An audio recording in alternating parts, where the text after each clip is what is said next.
रहे हैं, सारे जो है तमाम वो चल रहे हैं, लेकिन राज्य आंदोलनकारी सम्मान परिषद का जो कार्यालय है, जो बोर्ड है, जो परिषद है, उसको अभी तक नहीं खोला, जो त्रिवेंद्र जी ने जिस पर ताला लगाया था, जिसका मटिया मेट किया था। तो कहीं ना कहीं अब मैं उम्मीद कर रहा हूं कि आप अपने जो कमेटी की जो बैठक होगी, जो अभी कार्यकर्ताओं की बैठक होगी, सम्मानित अध्यक्ष जी मुख्यमंत्री के समक्ष ये बात रखवा पाएंगे कि मैं ये मान के चल रहा हूं कि 16, 17, 18 में ये सत्र हो जाए, 25 तारीख तक ये जो है महामहिम को जाए, और 31 दिसंबर से पहले, 1 जनवरी से पहले हमारे को ये उपहार मिल जाए। शांति प्रसाद भट्ट जी, विपक्ष की एकजुटता की बात शिव प्रसाद सेमवाल जी कर रहे थे, तो क्या एकजुटता देखने को मिलेगी इस पूरे मामले में? शीर्षपाल, जिसके बाद आपके पास आऊंगी मैं।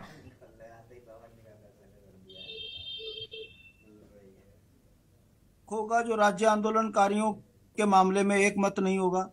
हम तो कहते हैं कि जितने भी स्थानीय मुद्दे हैं इस पर एक मत होकर आदमी को आगे आना चाहिए। देखिए, दोनों राष्ट्रीय पार्टियां राजनीतिक रूप से, आर्थिक रूप से, संगठनात्मक रूप से मजबूत हैं। यही कारण है कि उत्तराखंड के तमाम मुद्दों पर ये बहुत ज्यादा सीरियस नहीं है। इन्हें मालूम है कि हम अगर झूठे आश्वासन दे देते हैं, जनता इनके पीछे खड़ी हो जाती है। मैं दावे के साथ कह रहा हूं कि यदि लोकसभा चुनाव में ये फिर आश्वासन देंगे और फिर कुछ लोग हमारे ही अपने मित्र इनका झंडा उठाकर इनको जिताने के लिए लग जाएंगे। पिछले 23 सालों का जो ट्रैक रिकॉर्ड है वो यही बताता है कि दोनों राष्ट्रीय पार्टियों ने आकंठ भ्रष्टाचार में समाज को इस कदर डुबा दिया है कि लोग अपने हित और स्वहित के चक्कर में राज्य के हितों को अनदेखी कर रहे हैं। परिणाम आपके सामने है। मूल निवास खत्म हो गया, भू कानून खत्म हो गया, रोजगार बिक गया, हाकम सिंह यहाँ पर जो है नौकरी देने वाला भगवान बन गया, प्रेमचंद बेईमान होकर भी महान हो गया। उसके बावजूद भी उत्तराखंड के अंदर भाजपा का झंडा उठाने वाले कम नहीं हुए हैं। अंकिता हत्याकांड हो गई, महिलाओं की संख्या भाजपा में और बढ़ गई। कहने का मतलब है अपने घर पे आग लगे तो चिल्लाओ, दूसरे का लगे तो आग धीरे से हाथ टेपने पे चले आओ। ये जो मानसिकता उत्तराखंड की राजनीति में हुई है, ये उसी का परिणाम है कि जिन्होंने इस राज्य के लिए 42 शहादतें दी, आज उनकी अनदेखी कर कर ये दुस्साहस दिखा रही हैं दोनों राष्ट्रीय पार्टियां कि तुम चाहे उत्तराखंड के लिए कितना ही कर लीजिए, हम एक इन्वेस्टर समिट में गुजराती को ठेका देंगे, ताज को खाने का काम देंगे और पहाड़ी लोग ताली बजाएंगे। इसके अलावा तुम्हारे को हम कुछ नहीं देंगे। और मजे की बात देखिए, ताली बजाने वालों में इतना जोश था, इतना जोश यदि वाकई उत्तराखंड के लिए गुजरातियों में होता तो उत्तराखंड के मंदिरों से सोना चोरी ना होता, केदारनाथ से।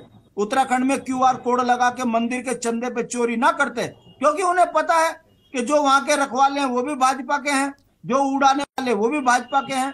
ये आकंठ भ्रष्ट और बेईमान पार्टियां हैं और उसका परिणाम है कि ये हमारे शहीदों का अपमान कर रहे हैं, उत्तराखंड की मूल भावना का अपमान कर रहे हैं। यही कारण है कि उत्तराखंड से पलायन नहीं रुक रहा है, जनसंख्या विस्फोट हो गया है, उत्तराखंडियत खत्म हो गई है, बोली भाषा का पता नहीं है। अभी भी उत्तर प्रदेश से हमको ठेला जा रहा है, तमाम भ्रष्ट अधिकारी यहाँ उत्तराखंड को लूट रहे हैं। ये इस राज्य का दुर्भाग्य बन गया है। यही कारण है कि 10% क्षैतिज आरक्षण पर भारतीय जनता पार्टी राज्य आंदोलनकारियों को मुंह चिढ़ा रही है। मैं पूछना चाहता हूं, 2 साल के लगभग होने वाला है इस सरकार को। भाई, सुबोध उनियाल कमेटी भी कह रही है, कैबिनेट ने भी पास कर लिया, मुख्यमंत्री ने भी भाषण दे दिया, अब कौन सा सदन में लेके जा रहे हो भाई?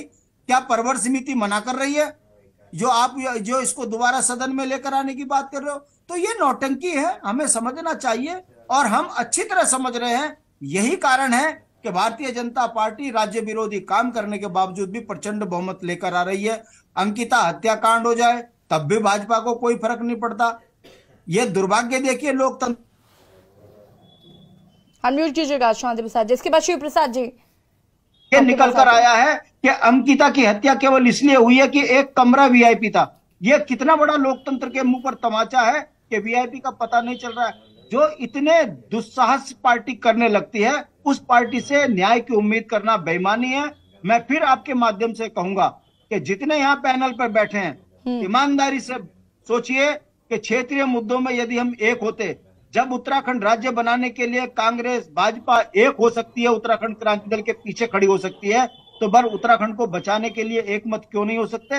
कारण फिर वही आता है कि कांग्रेस से टिकट मिलेगा तो पैसा भी मिलेगा और जीत गए तो माल भी मिलेगा। और शिव प्रसाद सेमवाल जी सहमत है शांति प्रसाद जी की बातों से? खाली संघर्ष है। यही कारण है कि आज उत्तराखंड राज्य जो है बर्बादी की कगार में चला गया, कर्ज की गर्त में चला गया, जनसंख्या विस्फोट हो ठीक है गया। शांति प्रसाद जी, इसके रुकिएगा बावजूद जरा। मूल निवासी जो है गुहार लगा रहे हैं। ये दुर्भाग्य की बात है कि हमारी सुनवाई नहीं हो रही है। ये हमारे लिए दुर्भाग्य की बात है और ये सोचनीय और चिंतनीय भी है कि आखिर हमारी ये दुर्गति हो क्यों रही है। शांति प्रसाद जी, अपने चरित्र में झांकिए और अपने चरित्र में निर्माण कीजिए, तभी उत्तराखंड का भला होगा। और हम चाहते हैं कि राज्य आंदोलनकारी आरक्षण तुरंत बहाल हो। शिव प्रसाद जी।